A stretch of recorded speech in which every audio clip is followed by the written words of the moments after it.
So there's a lot of news around post-study work visa, or in the short form PSW, that it's closing in the year of 2023. And I think for every single intake, whether it was the previous January intake or the September intake, there's always news around this kind of intakes that the PSW is closing. And similarly for the next January 2023 intake, that the post-study work visa is closing, right? So you might see a bunch of YouTube videos around this particular topic. And just like I also did my own personal research before making this video, and to be honest, I haven't been able to see any kind of valid research articles talking about post-study work visa and whether it's closing or not. Secondly, the only news which I've seen is that in terms of the dependent visa. Now, what is dependent visa? For example, when you apply for a student visa, if you've got like your wife, they can, and you've also got the kids, they can actually come on the dependent visa. The only news which I've heard is that the dependent visa, the number of people who are going to be allowed to get a dependent visa, is something which the UK government is going to work on, and is going to limit that the number of dependent visas which are being issued to the international students. So that's the only one news which I have been able to see online. But in regards to post-study work visa, I've never seen any kind of proper research article on this particular topic.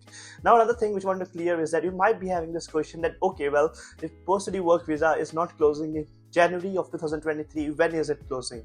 Now, when this post-study work visa was launched, just on the website itself, it's just on the government website, they said the aim of the UK government is to bring around 600,000 students by the year of 2030, which is essentially 6 lakh students, right? And I guess the post-study work visa was launched in the year of 2020, and it's been running around for 2 years, and there's no chance that they have been able to meet that particular aim of 600,000 students in just 2 years. So I guess you can be rest assured in terms of whatever the objective was. I don't think so they've been able to meet the objective yet, and I think so post-study work visa will be actually running for the next few years as well.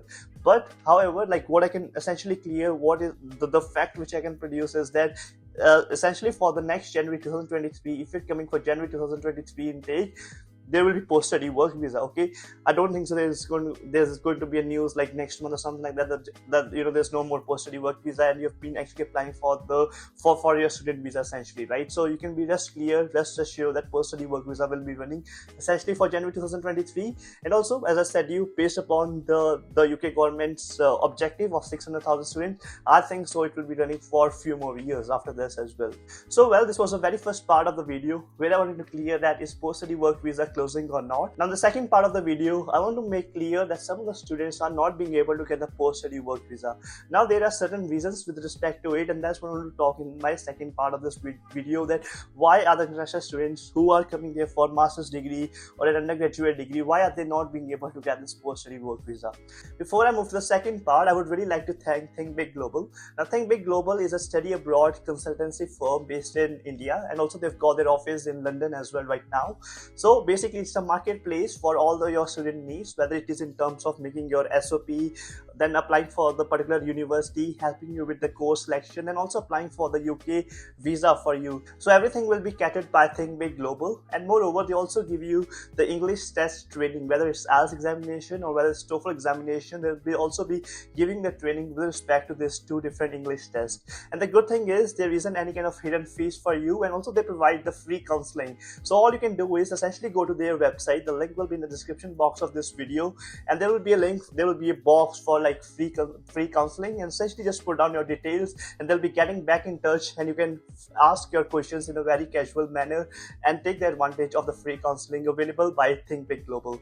And also they've got plenty of experience in the past, and I personally know who is the founder of this particular organization, and like they are just doing an amazing job. And even during the last September intake, they had 100% success rate for the UK student visas. So do check out Think Big Global. So now back to the video. Now I was talking about that why are the international students not being able to get a post-study work visa. Now the simple reason behind that is the failure of the particular course, right? If you come here for master's degree, you'll be only able to get post-study work visa if you're able to successfully finish that course, and then you'll be able to get 2 years of post-study work visa. If you do a PhD, then you'll be able to get a 3 years of post-study work visa. Now in the case that if you fail in your master's degree, you won't be able to get the post-study work visa, and that's like what a lot of students are kind of facing. And to be honest, like I really feel bad because like some people do contact me when they actually get failed, and I'm just like kind of blank that how to reply back to them, right? But I think I've got something in my mind which I want to share with you. I don't want you to be having any kind of situation like this. The very first thing is, a lot of students which have who contact me, they say, well, something they had some kind of medical medical problem. That's why they weren't able to perform good in their assignments, and that's why they have failed. Now I just want to make it very clear to you here, every single university has got something called personal circumstances form. Okay, so when you're giving this assignment, let's say if you got some kind of medical condition and you think it will be affecting your studies, so you can basically fill in this form. And what it will be happening is that when your results go to the examiner, they'll be taking into account your personal circumstances. Well, this guy wasn't maybe well, maybe there was a death back home in India of someone, that's why, like, you know, his mental stability wasn't that appropriate in order to perform well in the examination. So they'll be having different algorithms to take that into account, and they will be doing some relaxation in your marking. But if you don't do that, and basically let's say if you're given that assignment and something was happening in your personal life, and maybe you get less marks and then eventually you fail, right? When you fail and then you tell them about all those things, like, this won't matter because you haven't filled in that personal circumstances form at that point of time. So my request would be that if something wrong is going on, if it's this medical condition or something, that's why you're not being able to perform in your assignments, please do fill that personal circumstances form. Okay, that's the first point. Now the another point is that a lot of people think that, okay, well, I won't be focusing that much during my course. I'll be essentially doing part-time jobs, and when there will be a reset for a particular subject, then I'll be able to pass my reset, and that's how, you know, you'll be able to get your degree, and then you'll be able to get post-study work visa. I think this is a very wrong way to kind of think about your degree, because you're spending a lot of money on it. And another point is that in terms of reset, right? So when you give, so I'll tell you about my course, right? So basically we used to have semester 1 syllabus, examination, semester 2 syllabus, then examination based upon semester 2. But if you're giving a reset, it will be the syllabus for full semester 1 and semester 2, and you won't be having that much of time to revise it. You might just have like 1 month, 20 days, I don't know, like, it really kind of depends upon university to university. So you can imagine there will be a very extra burden, very extra pressure on you if you're giving that reset examinations.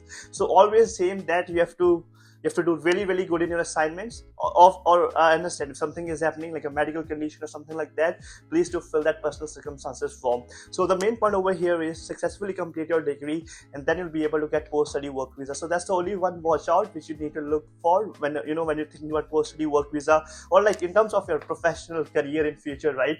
When you do your master's degree, PSW is anyways not your first name, right? Your first name is to actually get sponsorship. So I've been able to get sponsorship straight after finishing my course. Now if you want to know more about my sponsorship and all those things, I've already made those videos which you can check them out. And also I do like counseling. I can help you out in order to select your university and the course.